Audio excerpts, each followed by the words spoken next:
प्रकृति जो है, प्रकृति के कार्य संसार का स्वरूप क्या है? प्रकृति के कार्य संसार का स्वरूप है क्रिया और पदार्थ।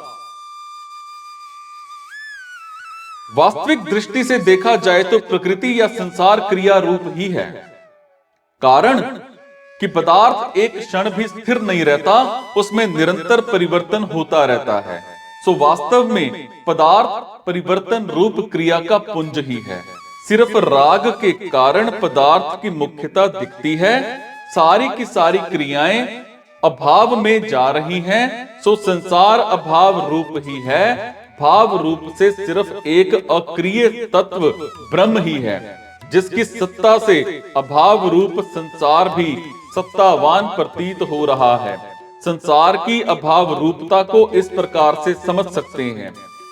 संसार की तीन अवस्थाएं दिखती हैं, उत्पत्ति, स्थिति और प्रलय।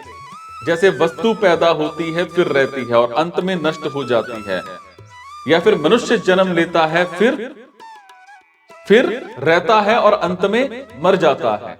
इससे आगे विचार करें तो सिर्फ उत्पत्ति और प्रलय का ही कर्म है।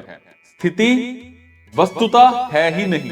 जैसे अगर मनुष्य की पूरी जो आयु है ना, उम्र जो है वो 50 वर्ष की होती है या है, तो 20 वर्ष बीतने पर उसकी आयु 30 वर्ष ही रह जाती है। इससे आगे विचार करें तो सिर्फ प्रलय ही प्रलय, नाश ही नाश है, उत्पत्ति है ही नहीं। जैसे उम्र के जितने वर्ष बीत गए उतने वर्ष मनुष्य मर ही गया। इसी तरह से मनुष्य प्रतिक्षण ही मर रहा है, उसका जीवन प्रतिक्षण ही मृत्यु में जा रहा है। दृश्य मात्र प्रतिक्षण अदृश्य में जा रहा है और प्रलय अभाव का ही नाम है।